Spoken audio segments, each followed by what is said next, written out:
Bonjour à tous, amis de la bille, j'espère que vous allez bien. On se retrouve pour une nouvelle vidéo et cette fois-ci c'est pour la présentation du SSR 90 de chez Novritsch. Je tenais tout d'abord à remercier Déstockage Games qui m'a envoyé la réplique pour que je puisse vous la présenter. Le SSR 90 est une réplique du P90 développé par FN Herstal dans les années 90. Il est décrit comme étant un PDW, Personal Defense Weapon, disposant d'une très grande cadence de tir avec un format très compact. Il est également très présent dans la pop culture, que ce soit dans Stargate ou encore sur CSGO. Pour la marque, il s'agit de Novritsch, qui est le pseudo d'un célèbre airsofter autrichien connu pour ses gameplays au snipe et qui par la suite a développé sa marque en s'associant à plusieurs fabricants pour créer des répliques estampillées à son nom. Au niveau de la boîte, on retrouve directement une photo du produit avec un joli jeu de lumière. On peut apercevoir le nom de la marque sur plusieurs côtés. À l'intérieur, il y a bien sûr la réplique fournie avec son chargeur mid-cap, une tige de débourrage et un fascicule très sommaire, mais qui possède un QR code qui redirige vers une fiche technique très détaillée avec de nombreuses vidéos pour aider à l'utilisation de la réplique. Pour les caractéristiques, elle fait une longueur de 50 cm pour un poids de 1 kg 900 g. La réplique est composée en grande partie de nylon fibré, ce qui permet de justifier ce poids plume. Seul le canon externe, le cache-flamme, les attaches QD ainsi que le rail supérieur sont en métal. Au niveau des marquages, on remarque sur le côté droit une inscription à l'avant du corps avec marqué Novritsch SSR 90 qu'on aperçoit également de l'autre côté. Au centre, on retrouve des marquages réalistes avec Fabrique nationale Herstal Belgium et Licensed by FN Herstal. Sur le rail, on y voit le calibre 5.7 par 28 et également P90. Il y a aussi un numéro de série tout devant. Pour finir, le nom de la marque est incrusté sur le talon de crosse. Parlons maintenant de l'externe de cette réplique. Elle dispose d'un rail Picatinny sur le dessus pour y mettre une optique, mais également d'autres accessoires grâce au support M-LOK sur les côtés. On peut d'ailleurs acheter en option une extension de garde-main M-LOK si on souhaite ajouter d'autres équipements. À l'extrémité de ce rail, on retrouve un cache-flamme 14 mm anti-horaire pour y mettre un silencieux ou d'autres accessoires. Il faudra retirer au préalable une petite vis pour le changer. À l'autre bout de la réplique, on retrouve un talon de crosse assez confortable en caoutchouc estampillé Novritsch. L'emplacement batterie se situe d'ailleurs à ce niveau-là et permet d'y mettre une petite batterie sans difficulté. La réplique est directement montée en T-DIN, ce qui est toujours un plus. On notera aussi qu'elle dispose de deux attaches QD pour y mettre une attache angle permettant de l'accrocher afin de switcher plus facilement sur le PA ou prendre autre chose en main. Pour parler un peu plus de la prise en main, elle est assez particulière mais on trouve rapidement ses marques. Je vous conseille néanmoins de tester au préalable un P90 pour savoir si cette ergonomie si singulière vous convient. Il y a aussi une queue de détente droite avec une course assez courte et elle dispose d'une détente en deux temps, c'est-à-dire lorsqu'on est en full auto, on peut également tirer en semi en exerçant une pression moins importante sur la détente. On peut également continuer sur le puits de chargeur qui accueille des chargeurs spécifiques au P90. Le chargeur fournit un mid-cap de 100 coups et étant à moitié transparent, on peut voir les billes restantes à l'intérieur. Passons maintenant au sélecteur de tir. On aura trois modes, sécurité, semi et full auto.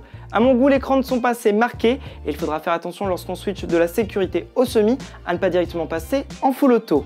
A noter que tous les contrôles sont ambidextres, permettant de changer facilement d'épaule, également de couvrir tous les angles sans difficulté. Pour accéder au réglage du up-up, il suffit d'ouvrir une trappe se situant sous le corps pour voir apparaître un bloc up-up CNC avec une bague rotative. A noter qu'elle est assez dure.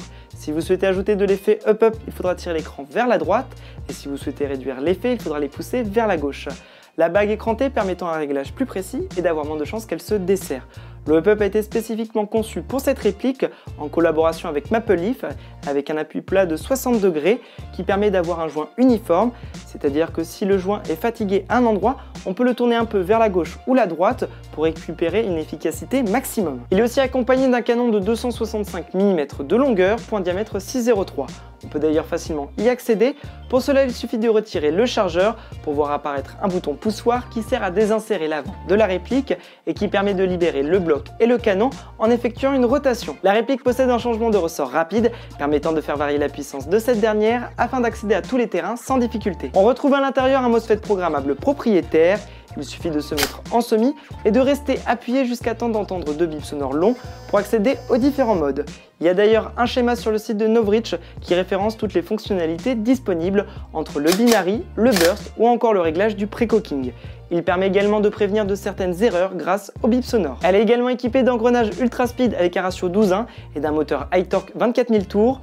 Au vu de la cadence, le constructeur préconise de jouer à la 7.4 si vous avez une puissance inférieure à 1,2 joules pour éviter les rattrapages. Pour finir, la gearbox se situant à l'intérieur est spécifique au P90, c'est une V6. On va maintenant effectuer le test au chronie, je suis en bille 0,25, c'est parti.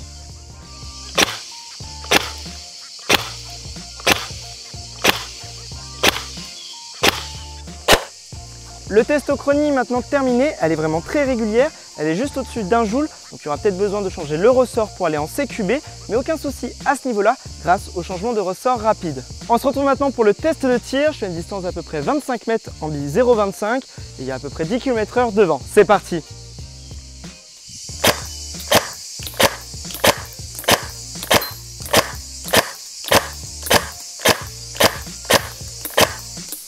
Bon allez, petit kiff, un petit coup de full auto.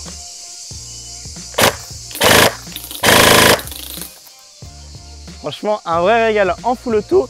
Elle aura aucun souci à cette distance-là, donc nickel pour le CQB, mais également pour l'extérieur. On se retrouve maintenant pour tester ce P90 en partie. Je vais rajouter un petit micro T1, un traceur. J'ai également dû changer le ressort d'origine qui tapait un peu trop fort pour un M90. Je joue à la 0,25 en 11.1.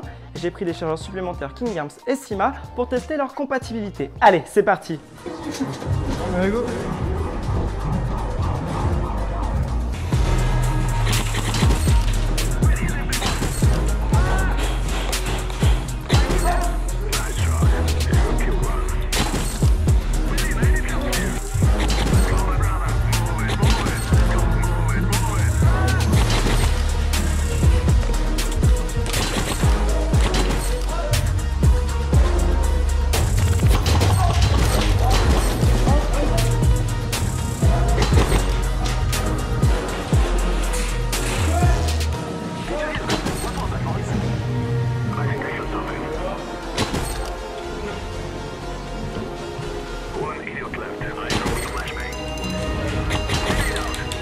J'ai eu. Oh, c'est bon. Out.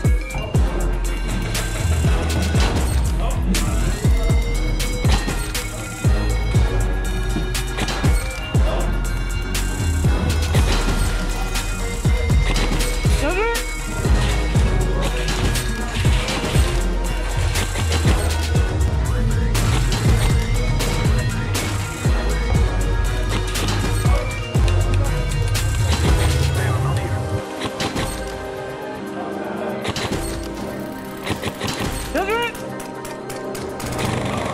Et voilà la partie maintenant terminée, c'était très sympa de pouvoir tester cette réplique. Je suis agréablement surpris des performances de cette dernière. J'aime beaucoup la sensation de la détente comparée à d'autres P90. Le full auto c'est un réel kiff, même si on ne va pas beaucoup l'utiliser en partie, c'est vraiment un laser. Et également aucun souci en termes de compatibilité. J'ai également pu tester un chargeur Tokyo Marui et aucun souci non plus à ce niveau-là. Parlons maintenant des points positifs et négatifs. Pour les points positifs, elle est compacte, donc idéale pour le CQB. Elle a de très bonnes performances en sortie de boîte, surtout en termes de réactivité et de cadence. Il est très facile d'accéder à l'interne, que ce soit pour changer le ressort ou modifier l'ensemble joint canon, même si ce n'est pas nécessaire d'origine, ayant de très bonnes pièces à l'intérieur. C'est également le cas pour les engrenages en 12.1, le moteur high torque ou encore le MOSFET programmable. Elle est également compatible avec la majorité des chargeurs du marché pour P90, qu'importe la marque. Tous ces contrôles sont ambidextres, même les attaches-sangles. Et pour finir, elle a une très grande documentation, ce qui est toujours un plus comme support technique. Pour les points négatifs, elle n'est pas fournie d'origine avec une batterie ni un chargeur de batterie. Il faudra donc remettre la main au porte-monnaie avant de pouvoir jouer avec. Je trouve que les traces de moulage sont un peu trop visibles. On aurait pu s'attendre à de meilleures finitions au vu du prix du modèle. Et pour finir, j'ai un peu peur de la fragilité de l'encoche servant à l'insertion du chargeur. Si elle casse, c'est l'ensemble du corps qu'il faudra changer. En conclusion, il s'agit d'une réplique AEG idéale pour le CQB avec son format compact et son poids plume. Néanmoins, faites attention car ce n'est pas une plateforme basique DR15. Il faut être sûr que l'ergonomie vous convient. Elle a également de belles performances en sortie de boîte, aucunement besoin de changer des pièces d'origine. Je pense sincèrement que c'est le meilleur P90 du marché en termes de rapport qualité-prix si on ne souhaite pas mettre les mains dedans. Novritsch est souvent critiqué pour des prix qui seraient au-dessus de ce qu'on pourrait faire avec un custom maison, mais il ne faut pas oublier que c'est une entreprise avec des coûts différents de quelque chose qu'on aurait fait sur notre temps libre. Je pense également que c'est une réplique qui se destine pas forcément aux personnes avec des connaissances dans l'upgrade, mais plutôt aux débutants ou à des personnes qui cherchent une réplique avec de belles performances en sortie de boîte sans avoir besoin de toucher à l'interne. Merci encore une fois Destockage Game de m'avoir transmis la réplique pour que je puisse l'essayer. Ça fait toujours plaisir de pouvoir tester les nouvelles répliques du marché et pouvoir vous les présenter. En tout cas, j'espère que cette vidéo vous a plu. Si c'est le cas, n'hésitez pas à la liker et à vous abonner pour être au courant des prochaines sorties. Sur ce, bonne continuation à tous et airsoftement!